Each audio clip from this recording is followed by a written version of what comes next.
Oi, gente. Hello there. Bom dia a todos. Good morning to everyone. Bom, hoje nós vamos continuar, o nosso projeto, o meu projeto de inglês para nível básico. E hoje é dia de presente contínuo. Vamos lá? Let's get going, shall we? Bom, gente, o meu esquema é sempre esse, tá? Eu anoto no caderno, né? O caderno é como se fosse o meu quadro negro, né? Na verdade, não tem quadro negro. Gente, o que é o presente contínuo? O presente contínuo se refere a uma ação que acontece continuamente. Por exemplo, I'm watching TV. Eu estou assistindo a TV. Vamos ver uma outra frase para ver se vocês descobrem, né? Qual que é a estrutura. It isn't raining now. Não está chovendo agora.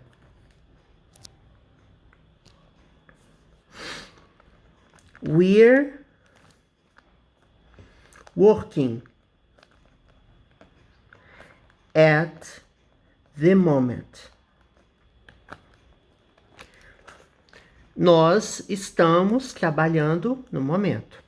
Então, gente, o que é o verbo o que é o presente contínuo? O presente contínuo é, como o próprio nome indica, evidentemente, é um tempo no verbo presente, mas que denota uma ideia contínua, algo que está acontecendo.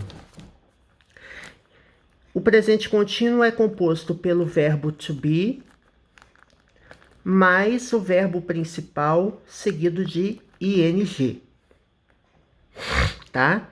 Então, basicamente é isso. Vocês se lembram que nos vídeos iniciais nós estudamos o verbo to be. O verbo to be pode ser am, pode ser is e pode ser are. I am, you are, he is, she is, it is, we are, you are, they are. Certo? Então, assim, quais são as principais premissas do verbo to be? Primeiro, aliás, do tempo presente contínuo. É uma ação que está acontecendo no presente. Ou, né? Por exemplo, se você traçar uma linha do tempo, a minha linha do tempo está um pouco torta, tá, gente? Eu não sou bom para desenhar linha. Bom, é uma ação que começou e continua no presente. No momento em que a pessoa está falando, a ação está acontecendo. Então, I'm watching TV. Observem, o verbo to be é o quê? Am. I am, mais o verbo principal. O verbo principal é o quê? Watch, que é assistir.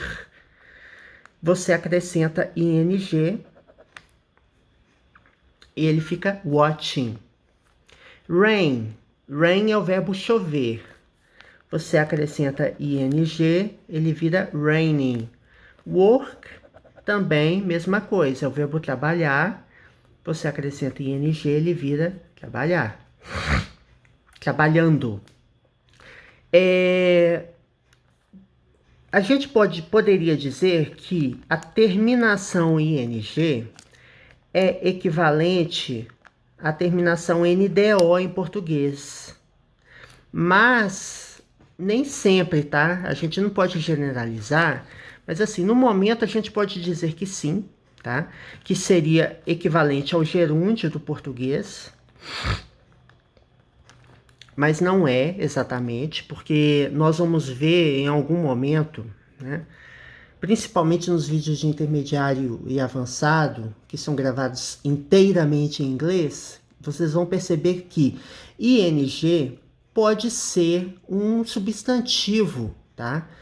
ele pode ser um adjetivo substantivado. Então, muito cuidado aí nessas generalizações. Em inglês a gente não pode generalizar. Enfim, nada na vida a gente pode generalizar, né? Vamos ver alguns exemplos?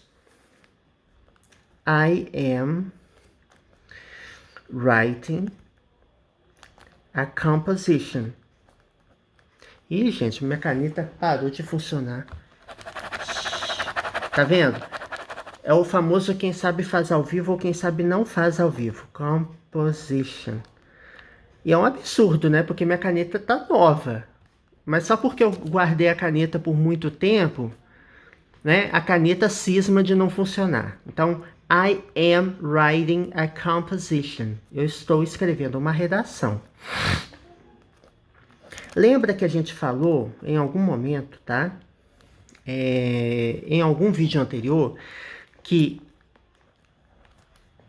I'm writing a composition. Isso aqui, ó, é um artigo indefinido. Antes de palavras que tenham som consonantal, eu utilizo a, ou, né? A gente fala a, de forma geral, mas a. A pronúncia, ela pode variar, né? Dependendo da palavra que vem depois. Eu não sou um americano nativo, evidentemente. Eu falo inglês fluente, mas assim, eu não falo igual um americano. Mas é o tipo da coisa, né? A gente precisa ter habilidade de comunicação. Então, assim, independente do que você está falando, o importante é entregar a mensagem ao seu interlocutor, né? E assim, esse problema eu nunca tive. Eu tento falar, e eu acho que eu consigo, na maioria das vezes, falar um inglês correto, né? Gramaticalmente correto. E esse inglês é reconhecido, né, pelos americanos, por exemplo. Quando eu viajei para Los Angeles, as pessoas entenderam perfeitamente o que eu estava falando. Não tive problema nenhum de comunicação. E olha que eu nunca, assim, até 2018, eu nunca tinha ido no exterior. Então, assim, você não precisa ir para o exterior para você poder falar inglês bem, né? Eu tenho certificação do TOEFL, né? Eu tenho certificação pela Associação Americana de... associação, eu não lembro o código exatamente, né? Mas é como se fosse uma associação acadêmica de idioma americano. Eu tenho essa certificação também. Então, assim, a gente consegue, né? As coisas pela internet, digamos assim, a gente fala inglês, nós praticamos inglês. Não precisa você conviver com americanos o tempo todo para você poder falar inglês, ou qualquer idioma, né, de modo geral.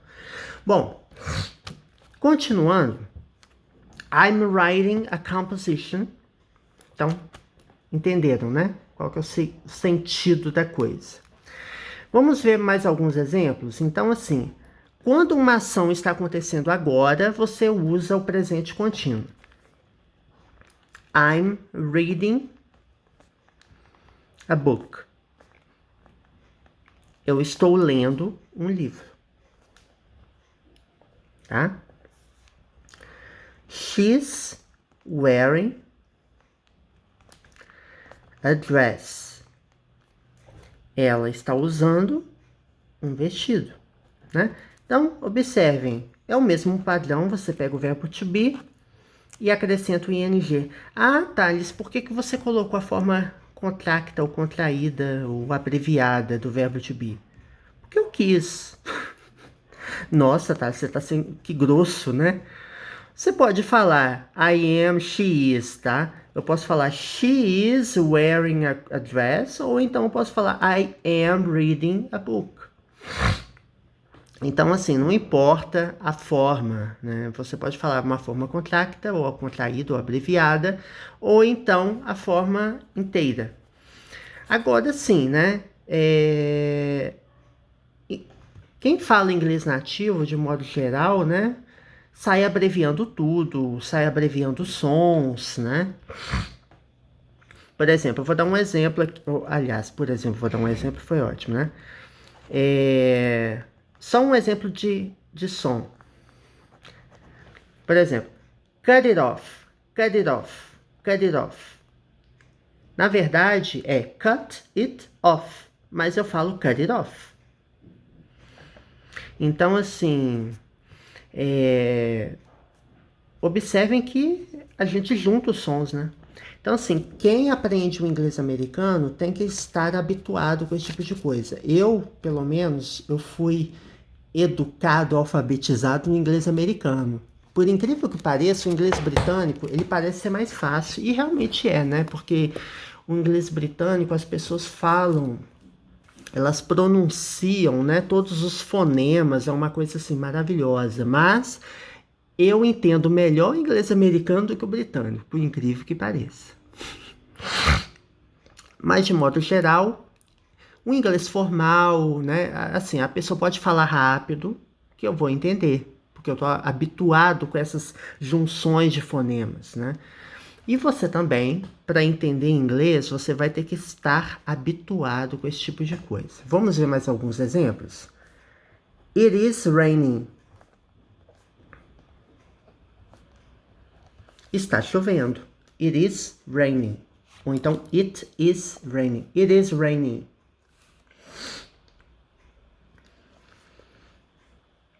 We're having breakfast. Aqui, gente, eu vou explicar uma coisa interessante para vocês. We're having breakfast. Nós estamos tomando café da manhã. Então, have breakfast